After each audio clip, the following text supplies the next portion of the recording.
जय श्री कृष्णा। आज हम श्रीमद् भगवत गीता के अध्याय 8 के श्लोक नंबर 28 पर चर्चा करेंगे।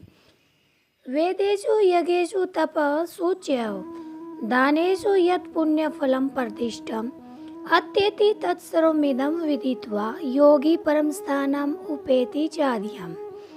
वेदों, यज्ञों, तपों और दानों द्वारा जो पुण्य प्राप्त होता है वह सभी एक सीमित फल है। योगी वह व्यक्ति है जो इन सभी कर्मों के फल को पार कर जाता है, क्योंकि वह योग के मार्ग को अपनाता है और सच्चे ज्ञान से पूर्ण होकर परम धाम को प्राप्त होता है। अर्थात वेदों, यज्ञों, तपों और दानों से जो पुण्य मिलता है वह समय के साथ समाप्त हो जाता है, लेकिन जो व्यक्ति योग के माध्यम से परम ज्ञान प्राप्त करता है वह उस परम धाम को प्राप्त करता है और फिर कभी जन्म मरण के चक्कर में नहीं फंसता। इस श्लोक को हम एक पौराणिक कथा के माध्यम से अच्छे से समझेंगे। एक बार देव ऋषि नारद को मन में यह विचार आया कि तीनों लोकों में उनसे बड़ा भगवान विष्णु का कोई भक्त नहीं है, क्योंकि वे हर समय अपनी वीणा पर नारायण नारायण जपते रहते हैं। अपने इस विचार की पुष्टि करने के लिए वे सीधे वैकुंठ धाम गए और भगवान विष्णु से पूछा, प्रभु इस संसार में आपका सबसे बड़ा भक्त कौन है? भगवान विष्णु ने मुस्कुराकर एक साधारण किसान का नाम लिया जो पृथ्वी पर रहता था। नारद जी को बड़ा आश्चर्य हुआ। वे तुरंत उस किसान की दिनचर्या देखने पृथ्वी पर पहुंच गए। उन्होंने देखा कि वह किसान सुबह उठकर बस एक बार भगवान का नाम लेता है, फिर दिन भर अपने खेत में कड़ी मेहनत करता है, अपने परिवार का पेट पालता है और रात को सोने से पहले फिर से भगवान को धन्यवाद देकर सो जाता है।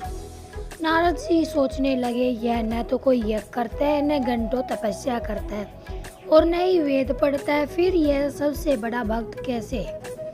नारद जी वापस विष्णु भगवान के पास गए और अपनी शंका बताई। भगवान विष्णु ने उन्हें तेल से लबालब भरा हुआ एक कटोरा दिया और कहा, नारद इस कटोरे को लेकर पूरे ब्रह्मांड का एक चक्कर लगाओ, लेकिन ध्यान रहे तेल की एक भी बूंद छलक कर नीचे न गिरे।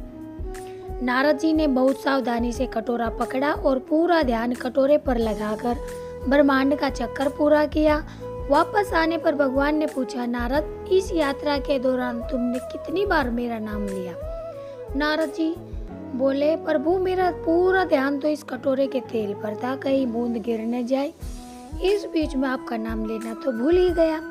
तब भगवान मुस्कुराए और बोले, हे नारद, उस किसान के पास अपने परिवार, खेती और जीवन की जिम्मेदारियों का इतना बड़ा कटोरा है।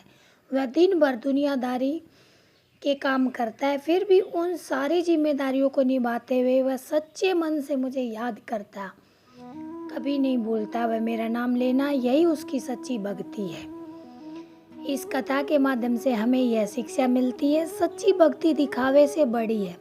केवल ग्रंथों को पढ़ने, बड़े बड़े यज्ञ करने या कठिन तपस्या करने से ईश्वर नहीं मिलते। अगर मन में सच्चा प्रेम और समर्पण है तो वह सभी कर्म कांडों के पुण्यों से कहीं ऊपर है।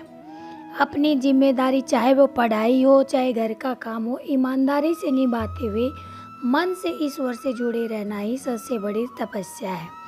जब हम बिना किसी स्वार्थ या दिखावे के सिर्फ प्रेम से ईश्वर से जुड़ते हैं तो हमें वेदों और तपस्या का फल अपने आप मिल जाता है। राधे राधे।